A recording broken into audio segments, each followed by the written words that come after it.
Hi everyone, it's Bree here from WACOSS. Just doing a quick sound check. If you guys could send through just a quick message through your chat or questions box at your end, just let me know if you can hear me okay or if I sound a bit funny and high pitched.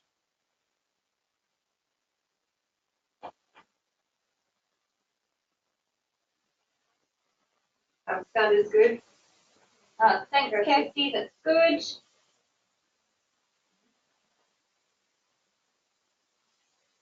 Anybody else? We're all okay, judging by the ones that I'm getting? Great. So we'll get started. Sorry that we are running just a few minutes late, a couple of tech issues, but we're good to go. So I'm going to hand you over to Ben and Daniel, who are your facilitators for today, on your introduction to social enterprise webinar. Enjoy.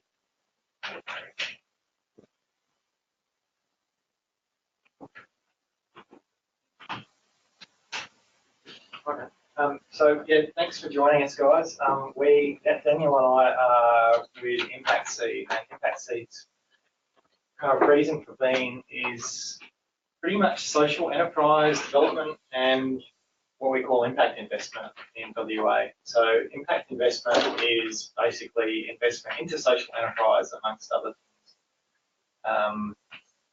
When I say other things, I mean projects that aren't trading projects. So like it could be renewable energy, it could be community housing, basically any kind of investment where investors are looking for a financial return and to do good.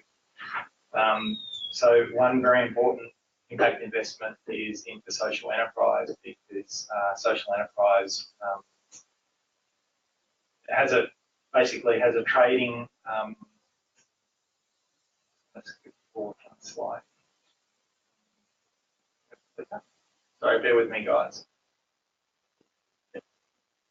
So social enterprises are organisations that are led by an economic, social or environmental mission, and they must derive, well, there's no strict definition of what a social enterprise is. So in other jurisdictions, in other countries, you have incorporation structures that say, okay, well, you're registered, you may be registered as a not-for-profit, you may be registered as a for-profit, but you may also be registered as a social enterprise proprietary limited structure, and we don't have that in Australia. So what we defer to is an agreed sort of definition, which is that you must derive a substantial portion of your income from trade of goods and or services, and you have to reinvest the majority of what you make by way of profit or surplus to your mission, and you must have a measurement framework. So there's a lot of people that call themselves social enterprises out there at the moment that aren't really social enterprises, and that is often due to the lack of a formal structural framework for them. So this is kind of like just a definitional piece, and sort of helping you understand where Impact Seed fits in. We're the only capacity builder in WA that's dedicated to social enterprise development and impact investment. And we started a few years ago, probably 4 years ago now, because there was this gap in the market. There was a lot of startups, a lot of new businesses wanting to get going that didn't really feel like they had a home in between not-for-profit and traditional for-profit business structures. So there wasn't really a lot of appetite in Western Australia a few years ago when we got started for social enterprise. That's grown dramatically now. There's probably a few reasons for that. One of them is the declining economic conditions over the past few years in WA.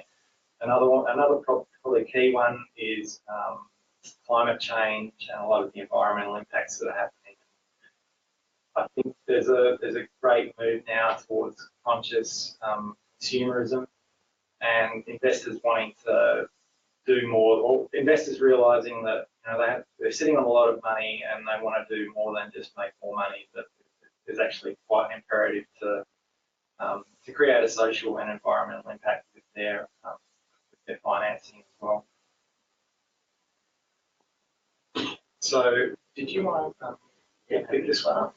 Yeah, g'day everyone, it's Daniel here from Impact Seed as well. So what you can see up here is basically a little bit of a visual that builds on that definitional piece about, well, what is a social enterprise?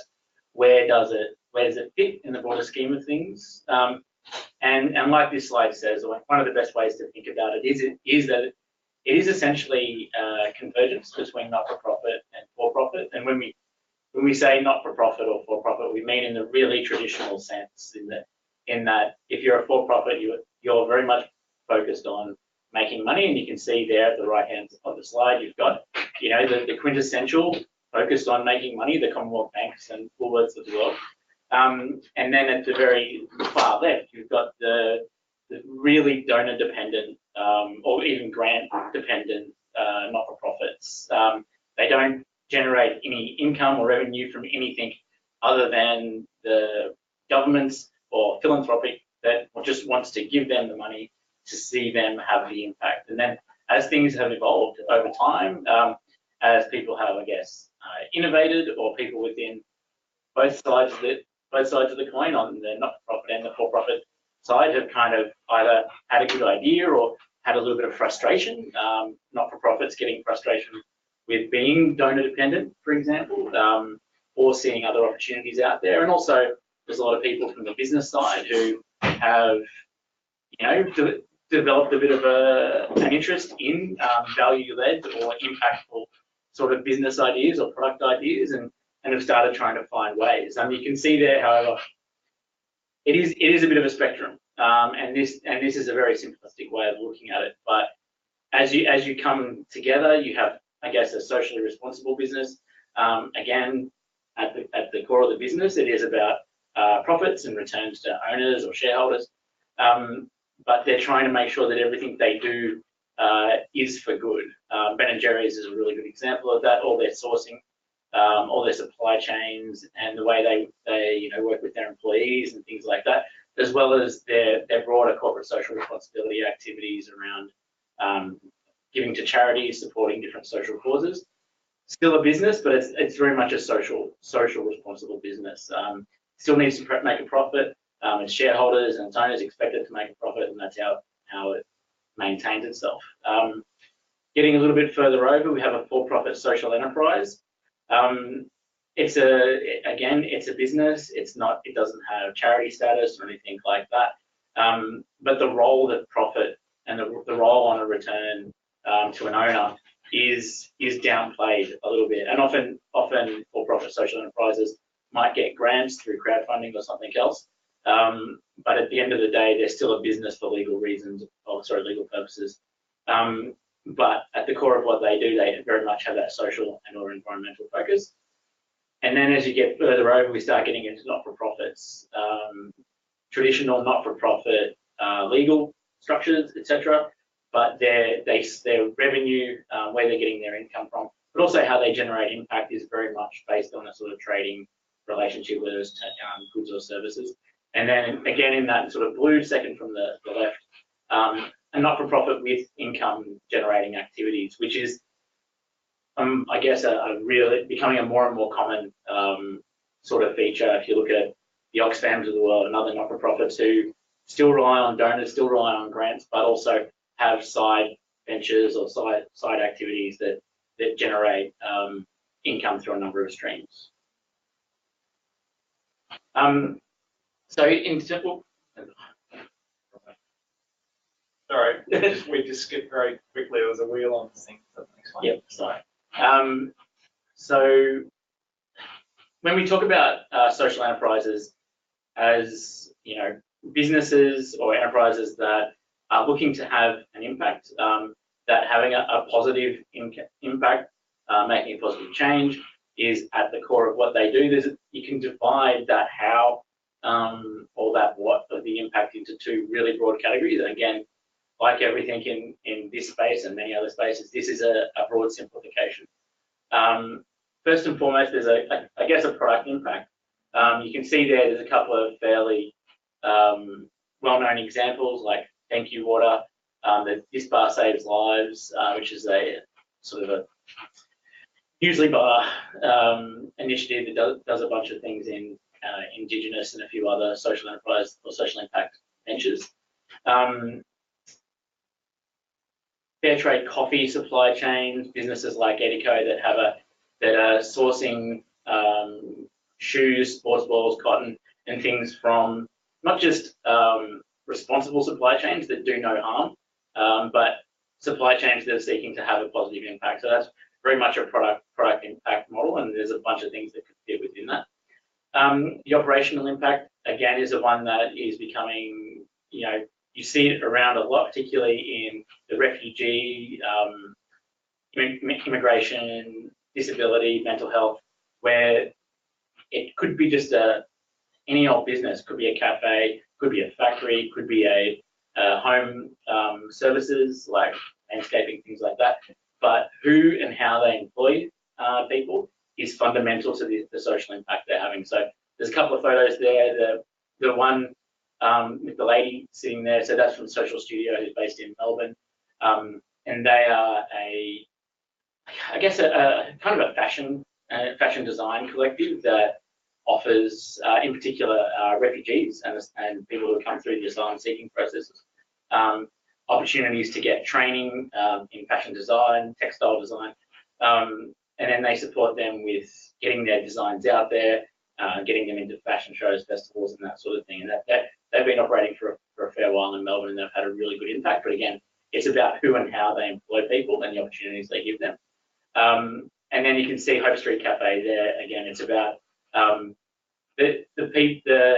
marginally disaffected or different people who, for what other reason, might not have general employment opportunities as easily. And so again, it's the who and the how they employ that gives them that impact, and that's how they play their role in the community. Do you want to add anything to that, Stan? Or? No, I think the next slide probably is good. Yeah, unless you've got any points.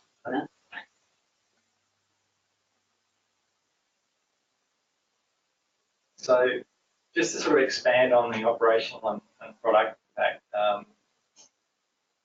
there's loosely 5 impact models that Dan Madhavan, who used to be the CEO of our national peak organisation, Impact Investing Australia, he is now CEO of Impact Investing Group, which manages about $500 million of private investors funds into the various things, including social enterprise.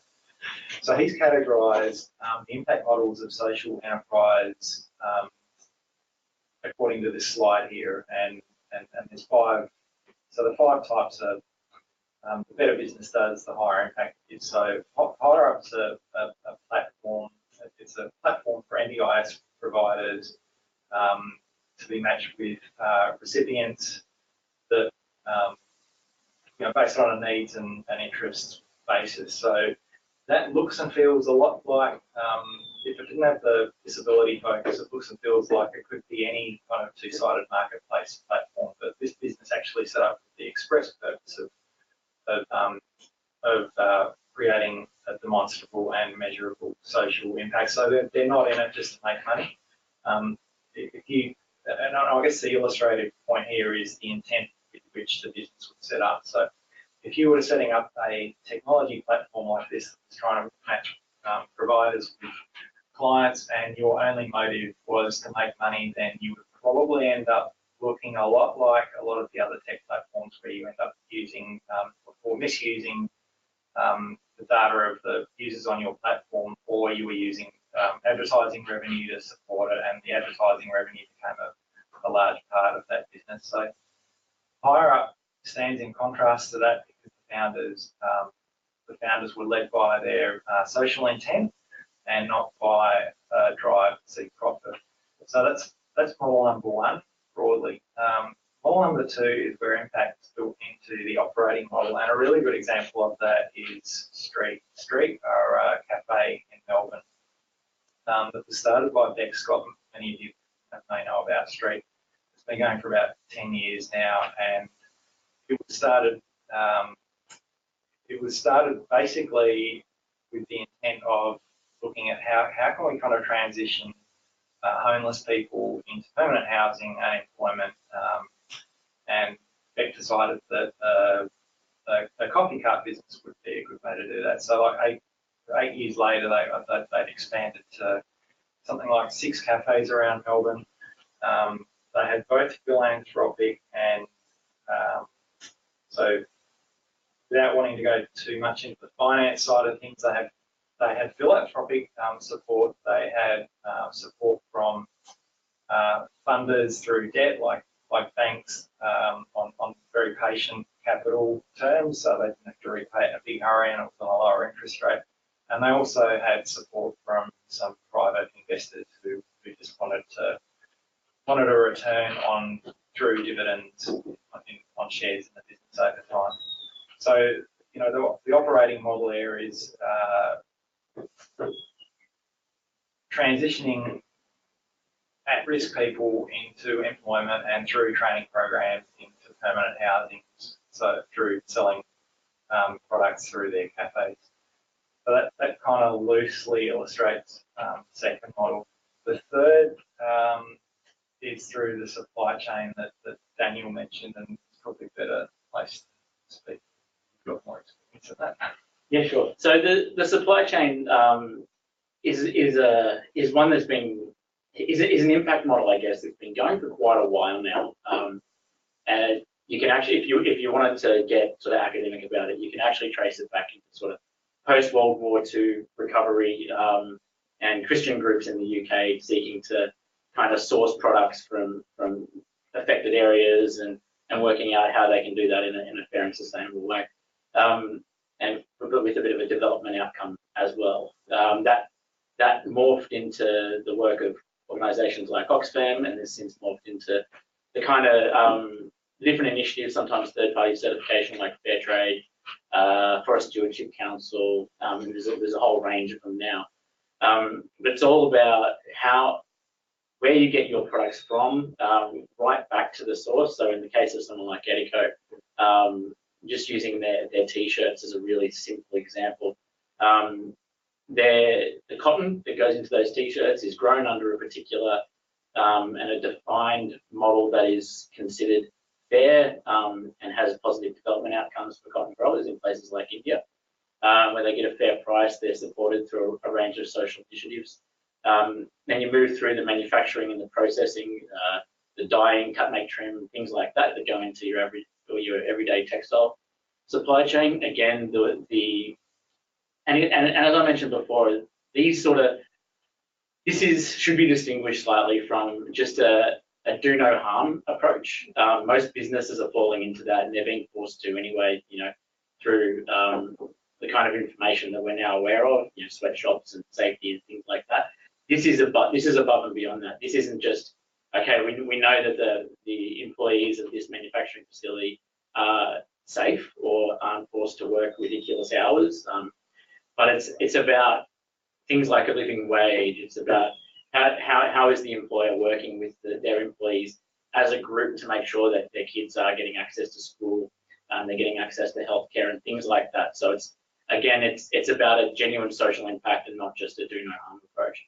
And then Edico themselves, they go all the way through to how they actually use the profits from their supply chain as well, and providing to Indigenous sporting enterprises in the outback and things like that. They do a range of that. But again, it's all at the core of their model is developing good, marketable products that are sourced, manufactured, and sold in a way that is delivering genuine social and environmental outcomes. The profit share model, you want to talk to that? Yeah, so profit share is I'm sure most people have heard of Who Gives a Crap. It's a really cool way of delivering toilet paper. Saves you having to go to Woolies and IGA for a top up each time, and does good. So Who Gives a Crap's model is that they donate 50% of their profits to build toilets for people who haven't got them around the world. And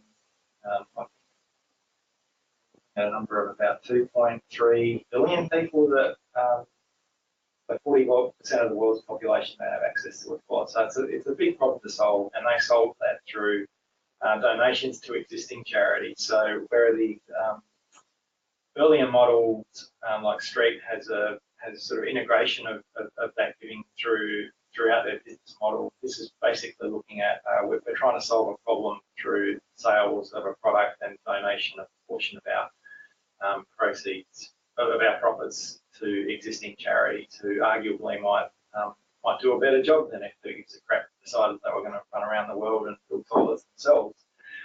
So that speaks pretty well to the partnership model, which I think is important in any social enterprise, whether it's supply chains, figuring out who your supplier is going to be, how you're going to get stuff to market, who's going to transport that, other wages and working conditions fair. Partnerships are just a really important element of all social enterprise, and this is just one really good example of that.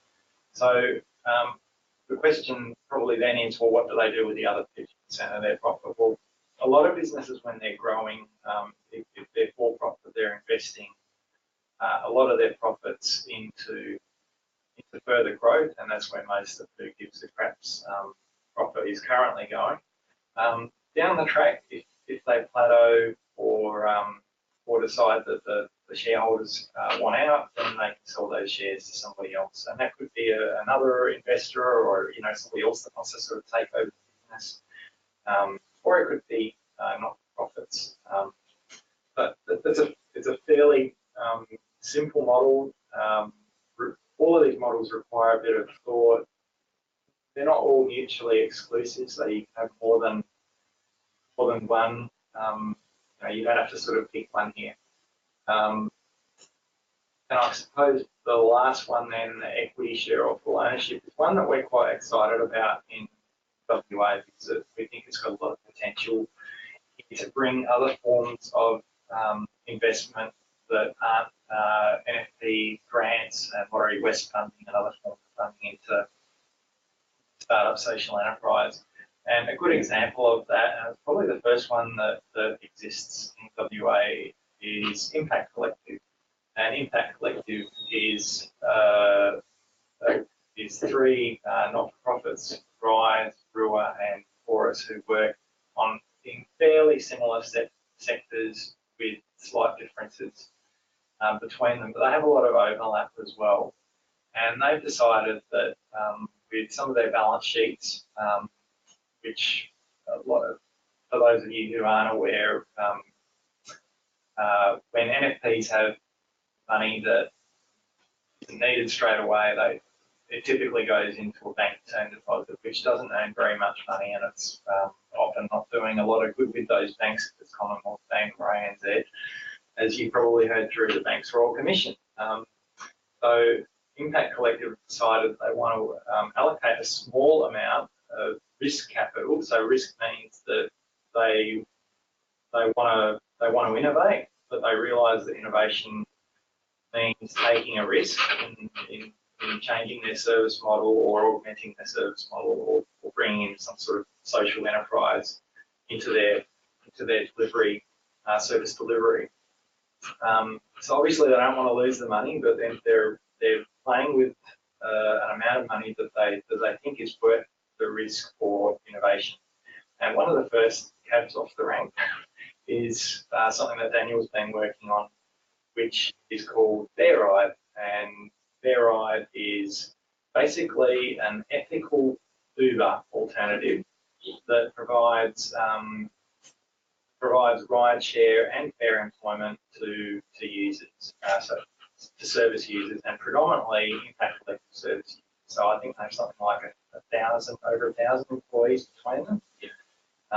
Hundreds of vehicles, and often those vehicles are underutilised. So the problem that we're trying to solve here is, how do we create fair employment for drivers? How do we create a mission-aligned driver alternative for the users across the three NFTs? And the third issue is, how do we solve the problem of asset underutilisation? In the case of these three NFTs, a lot of these vehicles aren't used, well, almost all of them aren't used overnight, so there's a possibility to deploy them as rideshare vehicles overnight. And beyond that, there's also underutilisation of those vehicles during the day. So, you know, fair ride is one example of an idea that's come about where these not-for-profits can look to a social entrepreneur that's got a good idea or come up with an idea themselves and basically say, okay, this is going to be a social enterprise. We're going to spin it out and say it's a proprietary limited company that we can all have a share in, and we're all driven to balance the need for sustainable revenue and profit with trying to fulfill our mission. So that's quite an innovative way of delivering impact through social enterprise as well.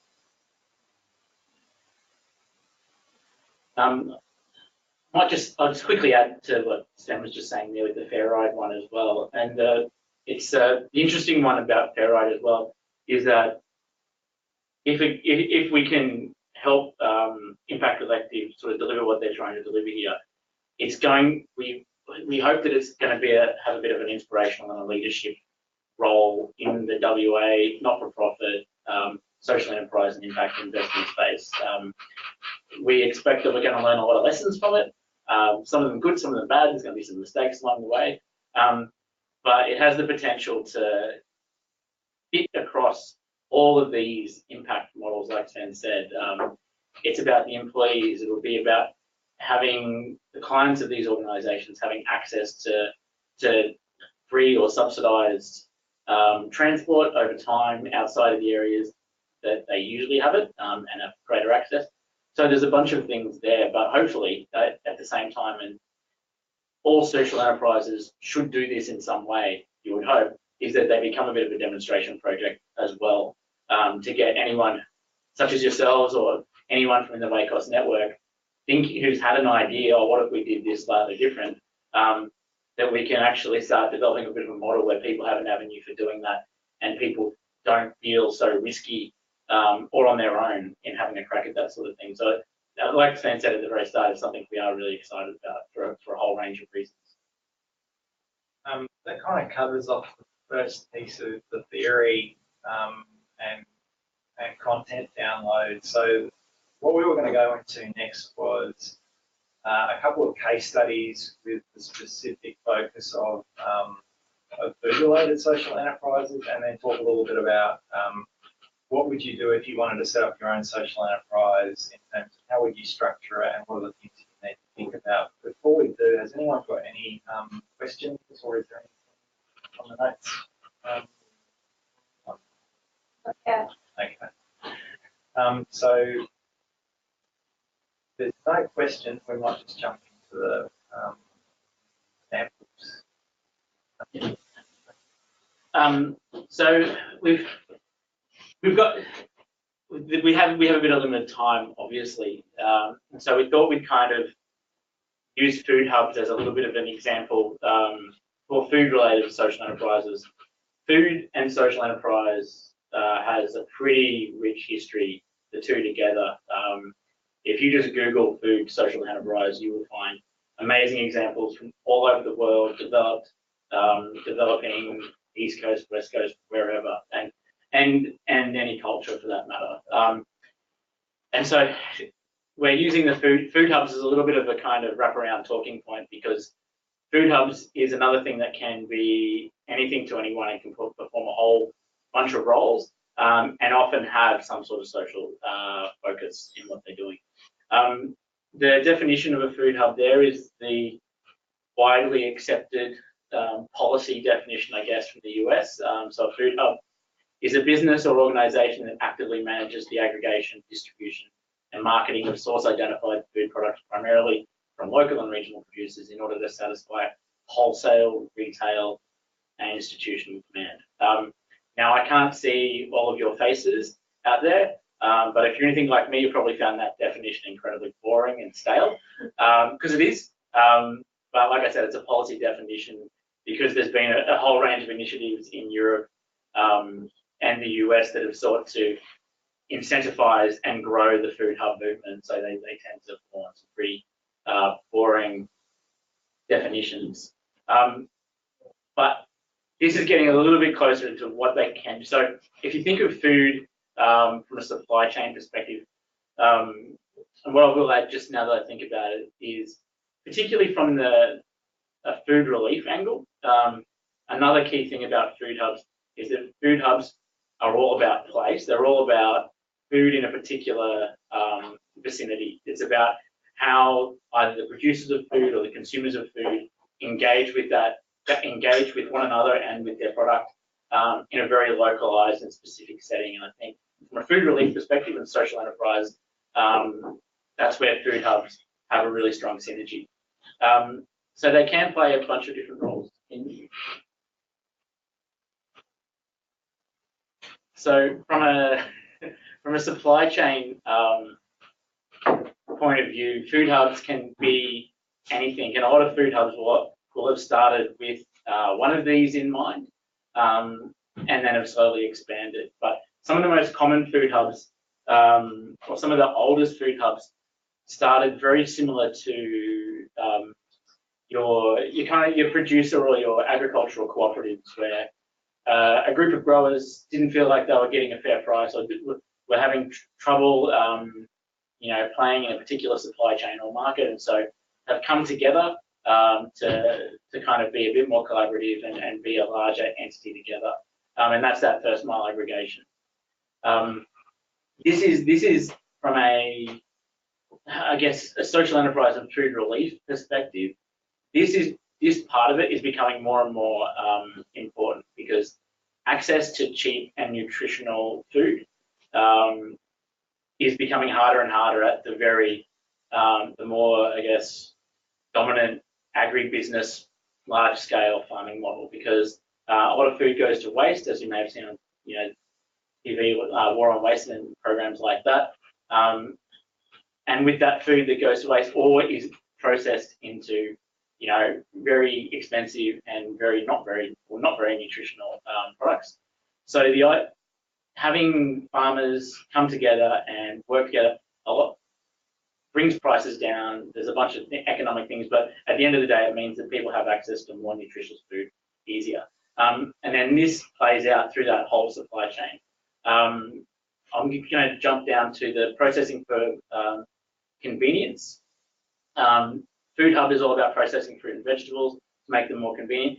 Again, I've done some work with some groups in sort of regional areas in WA where there's not a Coles or a Woolworths or an IGA close by, but paradoxically, there's a lot of farmers and growers very, very close, which makes absolutely no sense. And so there's a lot of communities who have sought to develop food hubs that will store, but also process and do a little bit of value adding, so that it creates jobs in the local community. It means the local community can more connected to fresher, more nutritious fruit and veg, and meat for that matter, and also at a much cheaper price.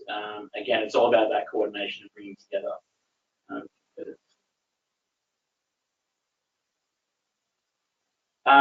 You can see here as well, so this is the kind of food hub benefits, and it's often called community supported agriculture or community food systems as well.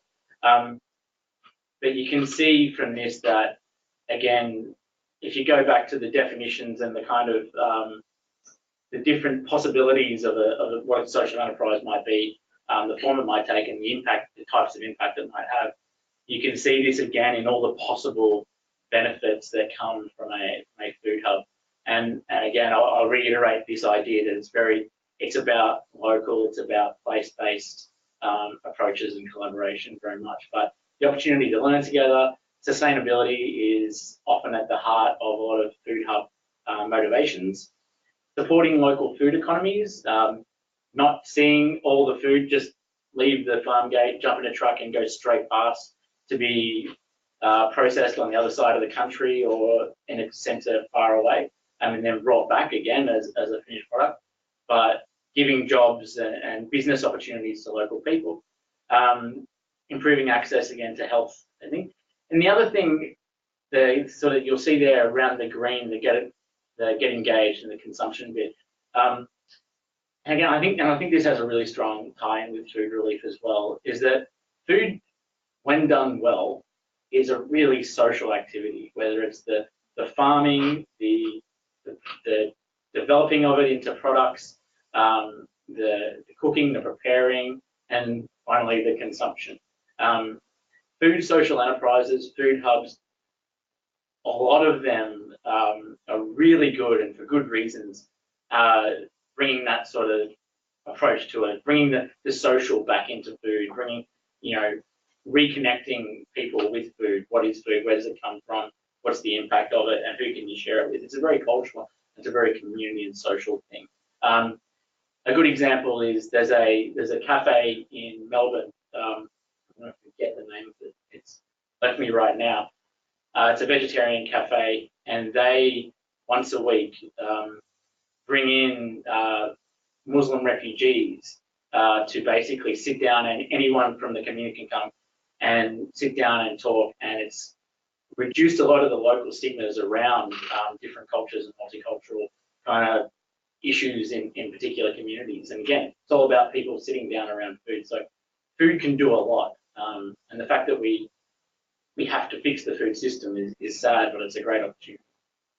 I might just jump in and just speak really briefly to an example with an organisation that we're working with in Carnarvon called ABC Foundation, and they work with Aboriginal groups in one of the greatest food bowls of WA, where farmers have got a lot of these problems that Daniel just described with waste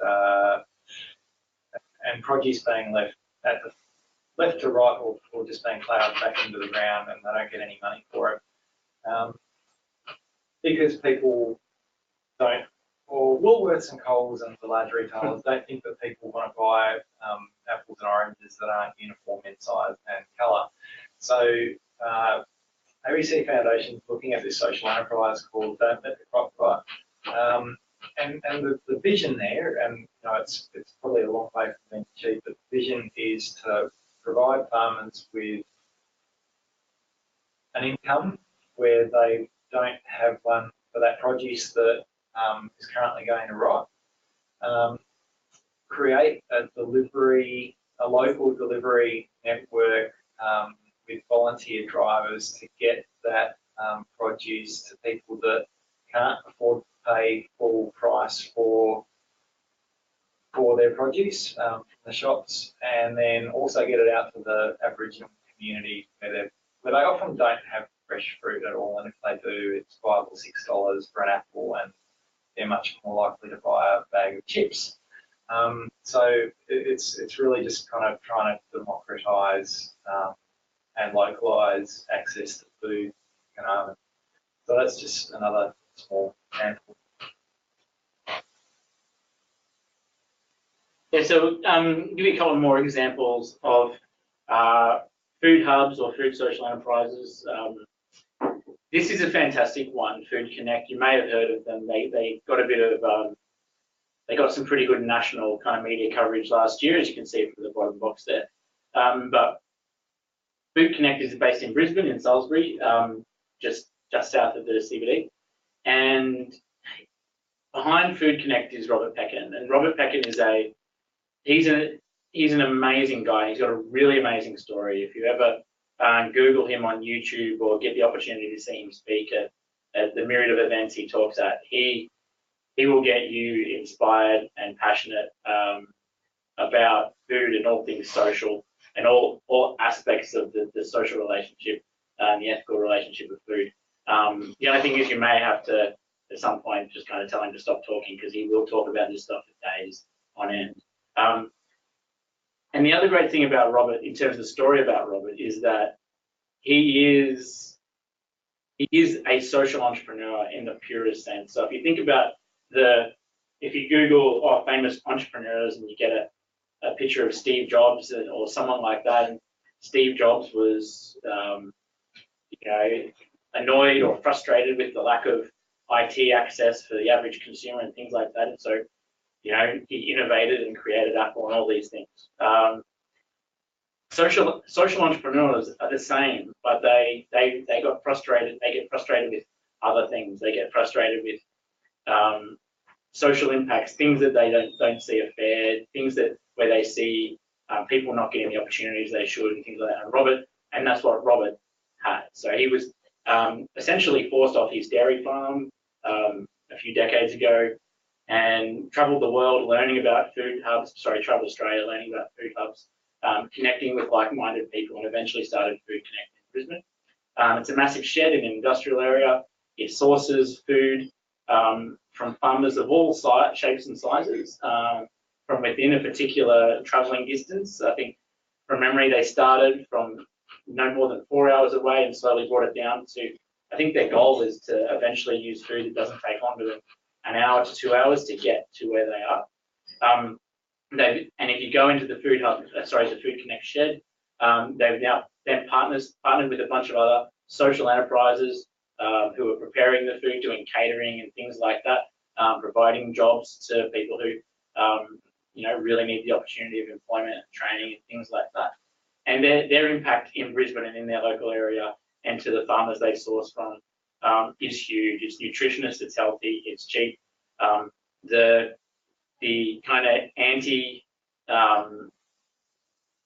dominant food business example or demonstration in that, the food is actually really affordable, and yet they're able to pay their farmers more, which is an amazing outcome. And as you can see from the bottom, as I alluded to earlier, last year, because they wanted to expand and be able to provide more services and support more of the farmers and growers they're working with, they did an equity crowdfunding run through the second half of 2018, and they were able to raise $2 million. I can't remember what the smallest donation was, but they had people, in the tens of dollars up to the thousands of dollars getting behind them and getting involved with not just a community-focused business, but now essentially a community-owned business as well. And so like I say, they're a really good example. And if you ever get a chance to visit them and try some of their food, I can tell you from experience, it is absolutely amazing. Another example that's a little bit different, getting less food hub, social enterprise focus, and more of a specific social enterprise focus is the Staples bag, which is being developed by the Settlement Services International in Western Sydney. They have been going for a while now. They've got a few locations.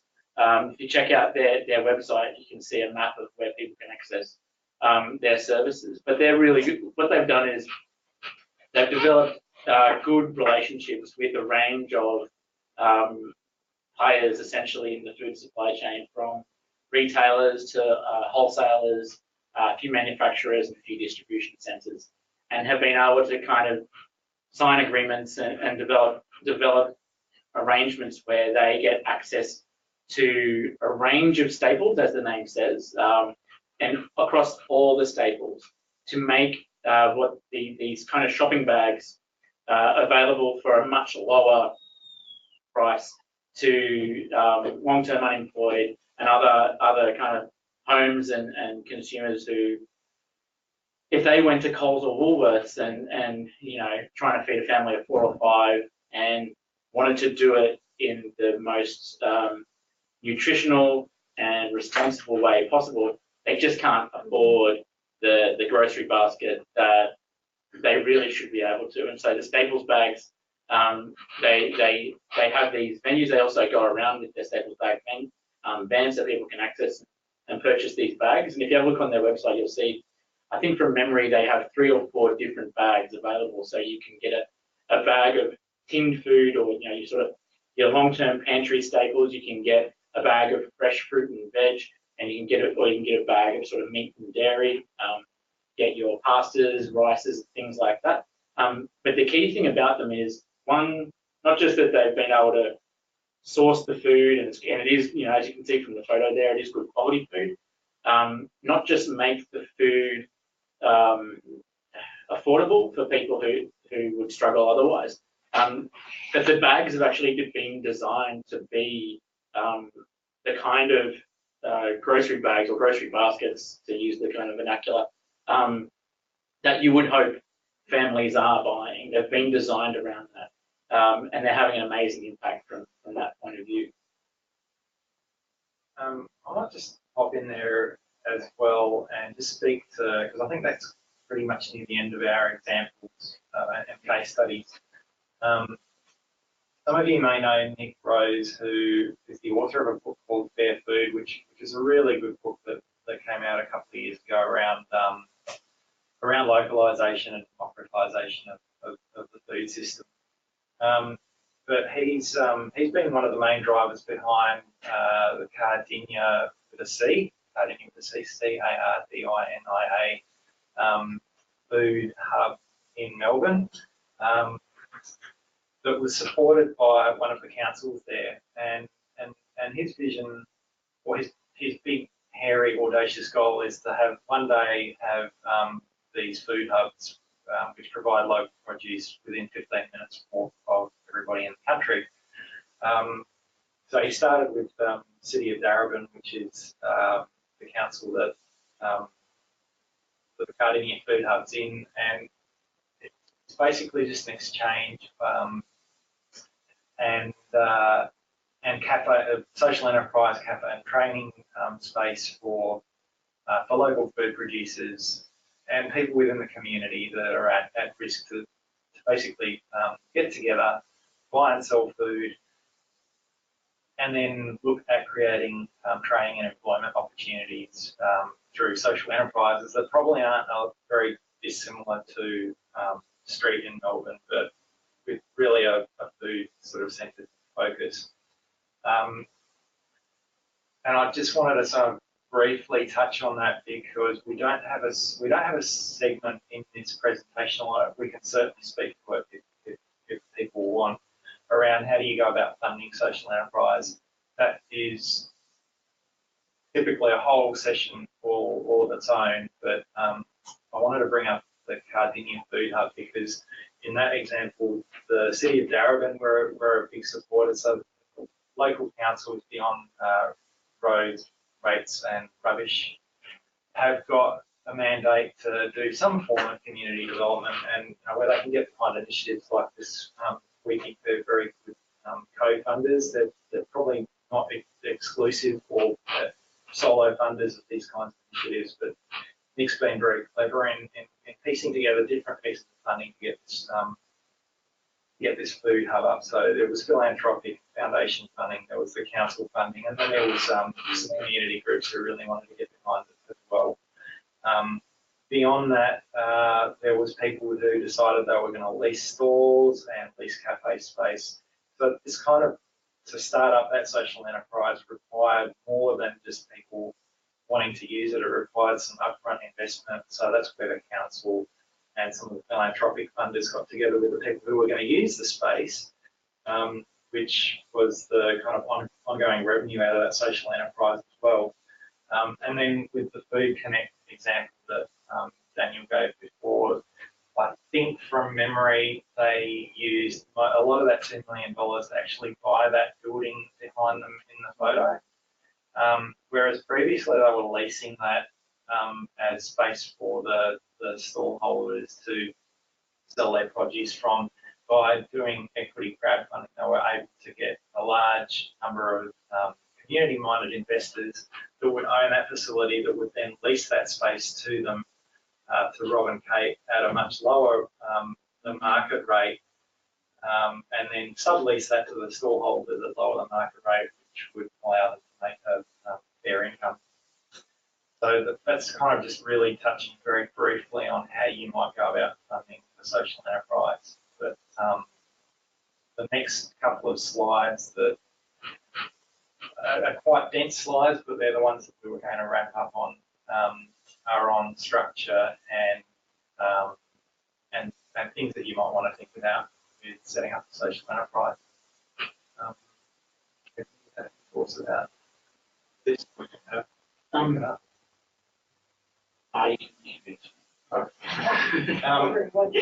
So yeah, this is an infographic, I suppose it is, that we created a few years ago when we had a lot of startup founders and not-for-profits approaching us, looking at what kind of structure that incorporation structure do they use to set up a social enterprise? Because we don't have a discrete one in Australia. In the States, they've got probably 5 or 6 different kinds. Here we've got 2. We've got for-profit and we've got not-for-profit, and then we've got one that's not used very much for small startup businesses, which is a cooperative. Cooperatives kind of used to be quite prevalent at a community level, but over the last couple of generations, like you're probably aware that in regional communities, a lot of the what are now IGAs used to be community owned, but then the owners of IGA and Metcash came along. Metcash is the ASX listed company, and basically communities over time have decided to kind of sell their co-ops off for a one-off cash hit, and then once it's gone, IGA runs the food business as a for-profit business, and all the food prices go up. Long philosophical story short. So co-ops aren't as popular as they used to be, but we sort of see them making a bit of a comeback now. Where they're still quite prevalent is in the banking sector. On the first couple of slides, we had Beyond Bank, which is a customer-owned bank. That's a cooperative. Bank Australia is another cooperative. So if anyone's looking to move their banking away from all 4 banks, go and look up customer-owned banking associations. There's a whole bunch of them out there, but they don't really exist so much at grassroots level anymore. So we've got predominantly not-for-profit and for-profit now. So if you were to go down the route of setting up a for-profit entity, there's a number of different ways you could do it. You could set it up as a sole trader, which a lot of hobby businesses set up as sole traders, where you go and register an ABN and you go and sell some stuff, and then you've got to report back to the ATO on how much income you've made, and you pay some tax. Beyond that, there's a proprietary limited company, which we've got some links if you're looking at how you go about this. Oftentimes, lawyers and accountants go and set this up on behalf of not-for-profits. If you're an individual looking at setting up one of these structures, it's actually quite easy to do it yourself. You've got a bit of advice and you do a bit of Googling on how best to set it up. So that requires a minimum of 1 director and 1 shareholder. And you can opt to have a specific constitution for a for-profit company, or you can go with what ASIC, which is the governing body for these entities, or replaceable rules. So what we suggest, if you're going for a for-profit structure, you purposefully write the cause and purpose of your social enterprise into the constitution document, so it's always embedded in there. A for-profit company doesn't have the same requirements for objects as a not-for-profit, which we'll get to in a minute, but we would suggest very strongly that if you're looking at setting up a purpose-driven business, that you do go the extra step of creating a constitution or adapting the existing template constitution to this for-profit entity and writing your purpose and mission. On the other side, we've got not-for-profits, which I'm sure this group is much more familiar with. You've got to have a minimum of 3 directors if you're registered with the national incorporating body ASIC. If you're incorporated at a state level under the Associations Act, you've got to have a minimum of 6 directors and members. And you do have to have a constitution, and the constitution is quite prescriptive in terms of what you can and can't do as a not-for-profit. You then go and register that entity with the ACNC, the Australian Charities and Not-for-Profits Commission, which is a somewhat onerous process. I think you could register either a for-profit or a not-for-profit company quite quickly in about takes about half an hour to fill out a form, and then it takes about maybe a week or two to process it. To register with the ACNC is a little bit more onerous. They ask you a lot of questions about what your, as a regulator for not-for-profits, they require you to jump through some hoops to demonstrate that you're aligned with your mission and your mission's aligned with the requirements of the Charities Commission. So in our experience, that can take 3 to 4 months to process. Now, beyond that, as a not-for-profit, you've also got the option of getting what they call DGR status, so deductible gift recipient, which means that people can make donations to you and then claim it as a tax deduction. That's quite often a process that can take a little bit longer than the ACNC. It takes sometimes 6 to 12 months, depending on how complicated. There's different types of DGR status, depending on how the type that you're applying for. It can take less or more time. So in between these two incorporation structures, there is an opportunity, and it's sort of aligned a little bit with, let's go back to one of our earlier slides here. It's a little bit aligned with that fifth option for impact, which is a not-for-profit wanting to acquire an equity share in that for-profit social enterprise. So if you're a large enough not-for-profit organisation, just trying to figure out how to get back here. What's our slide?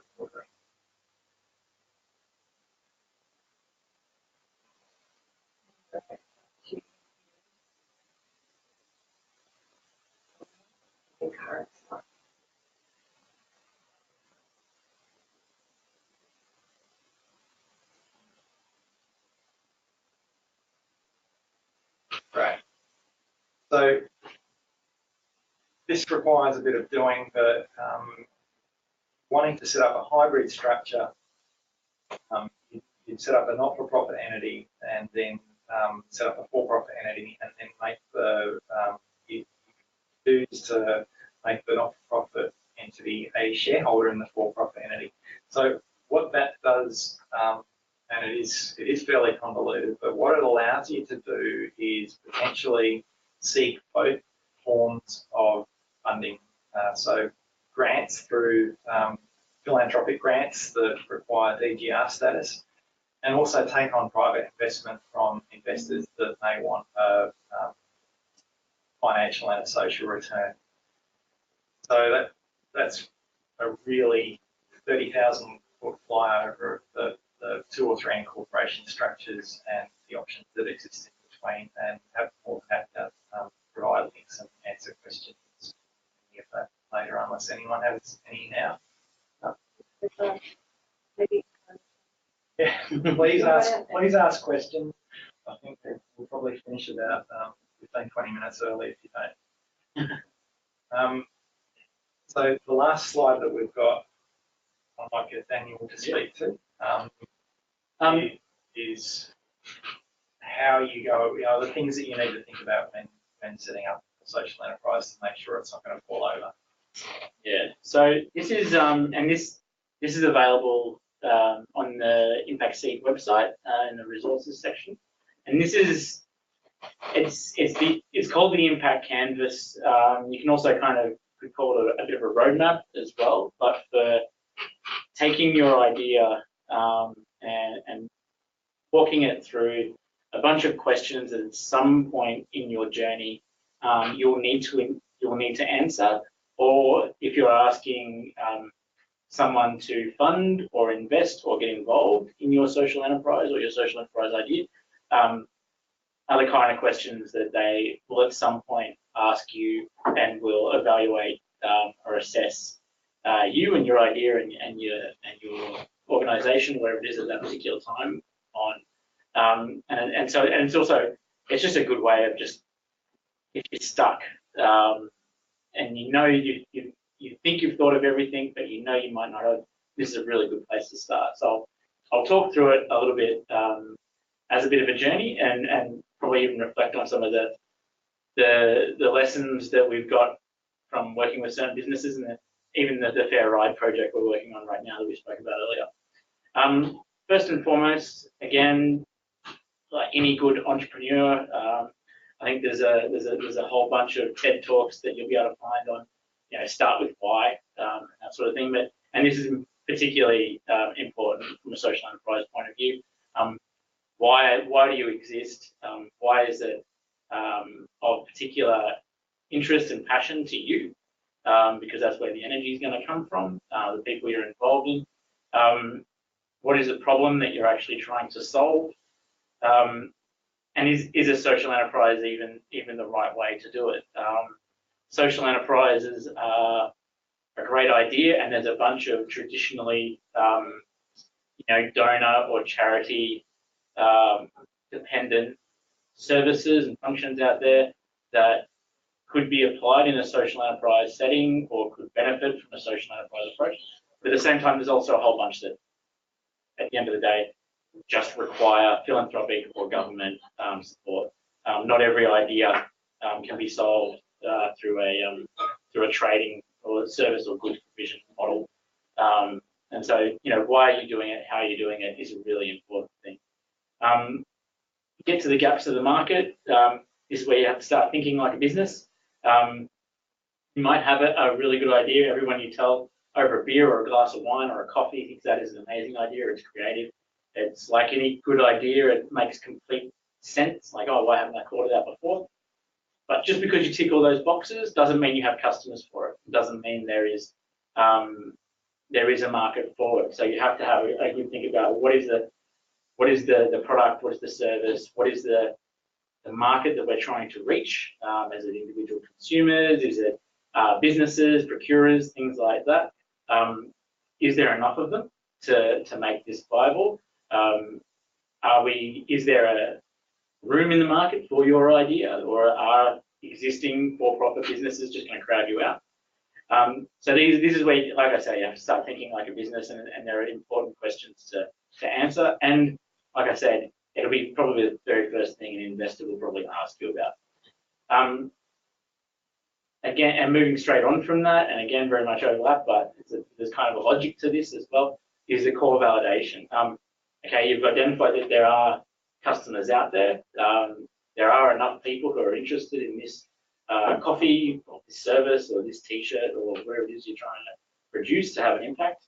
But do they actually want what you're offering? Yes, there's enough out there, but are they going to pay for what you are providing? And is it of the quality that they're looking for? Is it accessible in the way? Is it convenient enough for them? All these sort of questions that any other business has to answer at some point in their journey, and realistically has to answer over and over again. It is really important. Moving on to that, so the defensibility. This is particularly if you've got a creative idea that is quite unique, and is, I guess, success and potential is partly predicated on a degree of uniqueness. It's a creative way of solving a problem, or it's a creative niche product that wasn't already available. Have you thought about how you protect your intellectual property, that you're not just easily copied, that one of your suppliers or people you're working with aren't just going to take your idea and copy and push you out of the market? One of the other forms of defensibility, if you can't patent something, a lot of people come to us with this one. It's, well, we're a social enterprise and therefore we're conscious, and therefore customers are naturally going to buy off us rather than off anyone else.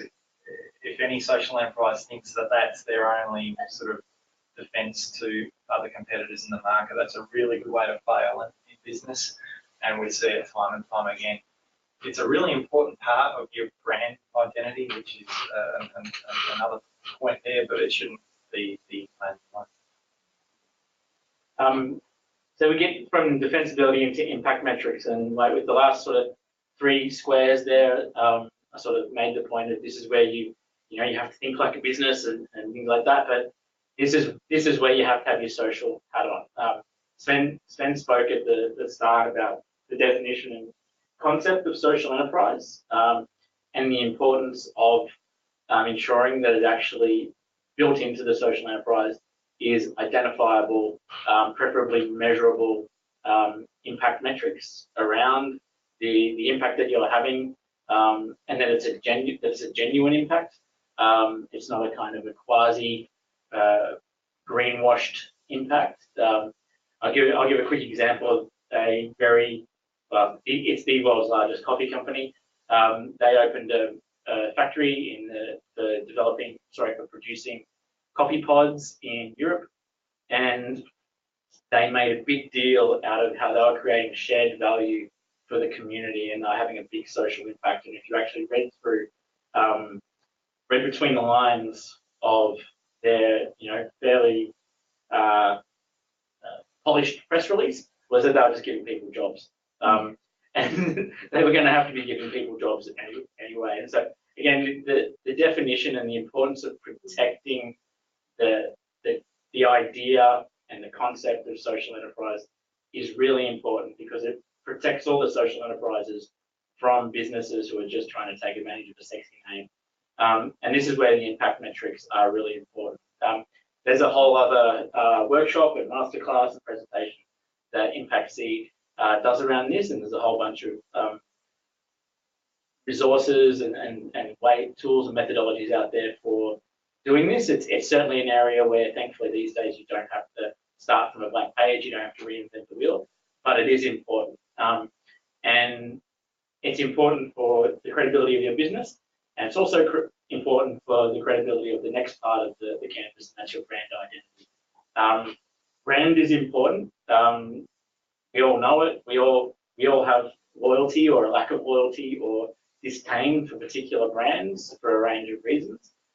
It's how you get out there. It's how people recognize your product, and it's partly the story you tell. What I would say is really important about brand generally, but also particularly important with social enterprises, is that I can't remember the name of the guy who made this quote, but there's a famous quote that marketers and advertising agencies often use, and that is, a brand isn't what you say it is, it's what your customers say it is. So it's their experience with it. And if you don't have a credible impact metric, or they can't see the genuine value-led approach that you're taking to your social enterprise, all the good stories that you tell are going to be for naught, because unfortunately, and I don't know what the psychological explanation for this is, but the average punter or consumer out there doesn't, in their head, evaluate a social enterprise the same way they do an average business. They're not expecting a cheap knockoff product to be of good quality, and while they might not be consciously thinking about it, they're definitely not expecting it to have an environmental or social outcome with it. And so they're not disappointed if they find out that it doesn't. It actually has a very minor impact on the brand. If you've developed a brand narrative and a brand story around your social and environmental impact, and you're not having that impact, or it's not as strong as what your brand says it is, people are going to hold you to account to it really strongly, and the bar you've set yourself is higher than for an average business. So brand identity isn't a superficial thing with social enterprises. It is a really important thing. It's about who you are and your narrative. Cash flow, no different from a not-for-profit or an average business. It's important. Have you got the capital and the funding to get started? How fast will you get to a point where revenue is coming in to cover your setup costs, and then also to help your business be maintained and hopefully grow? Not all social enterprises have to grow, but if they're to be self-sustaining, they have to grow to a certain point, because it's the only way they'll continue to have their impact, which is the most important thing. The assumptions around the timing for getting to that point where you're financially sustainable are often underestimated, and they're probably, I I think the two parts of this canvas that we see people trip up the most on, if they've actually got something that's of value, where they seem to trip up is that they think that they're going to be financially sustainable well before they actually are. So they think it's going to take 6 or 12 months. So with Impact Seed has taken, it's taken probably 2.5 to 3 years as a social enterprise to really kind of get on its feet with financial sustainability. And if you're a founder of a social enterprise or you're a not-for-profit starting one up, it's really important to be clear-minded about how long you think that it's going to take and make sure that that's conservative, because what you don't want to do when you're going looking for funding from a grant, whether it's an accelerator program or an incubator program, or if it's Lottery West funding to go and design a program that might provide sustainability through a social enterprise model, you don't want to kind of go and ask for something and then run out of money and then have to wait 6 months before you come up. The whole thing just crashes. The other point at which, the other thing that we see social enterprises fail around a lot is the lack of a good team. So we have a lot of founders that come to us where they've gone, okay, let's set something up. We'll just divide the shares 3 ways, and now there's 3 founders, and only one of them's working, or maybe one of them's working half the time, and the other 2 are on a full-time job, and then they end up having a barney over, now they've got the shares. What are they doing for it? And that kind of initial burst of positive energy, we're going to build this thing, becomes destructive and internally disruptive very quickly. And similarly, if it's a not-for-profit that's looking at building and investing in a social enterprise, oftentimes you don't want internal staff being or leading that charge of the social enterprise forward, because it's a very different skill set running a not-for-profit organisation than it is running a social enterprise. So we recommend bringing in outside people that have got experience across the areas. So domain expertise, food relief, somebody with experience in supply chains or in that food relief sector, somebody with really clear business development, sales skill, and obviously operational experience is super important in any business where you're moving stuff around, where you've got lots of staff. And unless you've got some finance experience, which I think a lot of NFPs have sorted, well, unless you've got that on the social enterprise side, you can end up with problems on cash flow and go broke. So yeah, on the left we have validation, which is all the things that you want to do before you go and apply for funding, or before you go out and set up a website or register a company. And on the other side is what are the sorts of things that you're going to think about in terms of the customers that you're going to look at first. And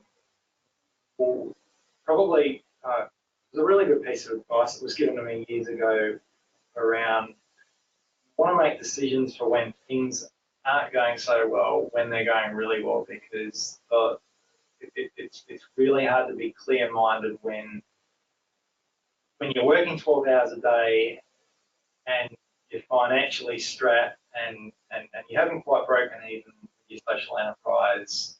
And if you make the decision around the stop and go points and the quick 8 points or risk mitigation at the outset, it gives you a plan to follow when things aren't going according to plan.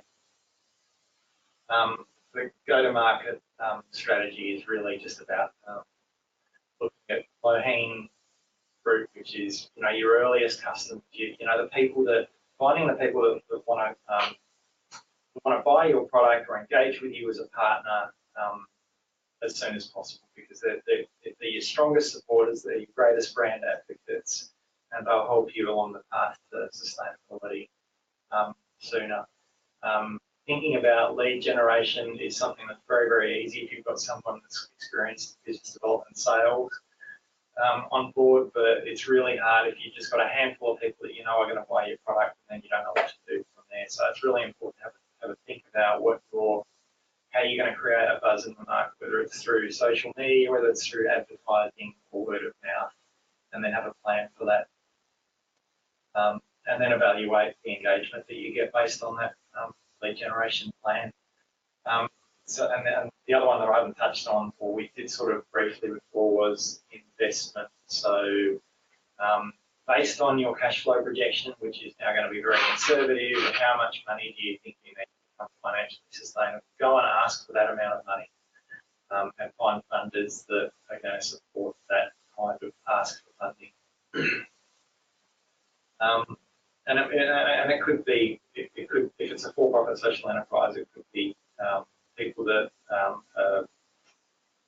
come into the business early, so founders of the business that go, okay, well, I've got $10,000 in savings that I'm willing to risk in this, or the family has, or friends have, and just find out who those people are. And I think that sort of brings us to the end of the slide deck.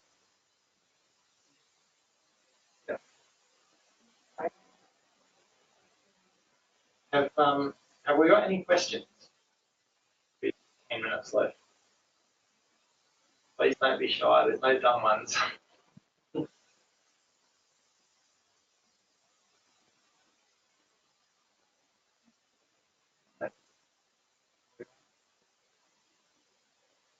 Okay, well, thanks everyone for joining us. If you need if you have any further questions, get in touch with us. Have a look at our website, there's some free tools. We'll certainly send the PDF of this presentation out. There's some tools on the website. As Daniel mentioned, we've got other workshops that are deep dives into specific areas, such as if you're a not-for-profit looking at setting up a social enterprise, what do you do? If you're looking at an impact measurement framework, what can you do there? And also funding for the social enterprise is another one around impact. So check those out. There should be links on our website, and send out the PDF. Thanks very much for attending. So no questions, but just some really positive feedback from Sally. Sally actually runs the Margaret River Soup Kitchen, community kitchen. So I'm really excited that that Sally could pitch up for this event, and we will send those resources out.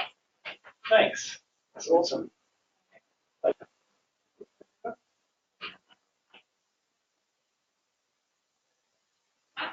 you there too?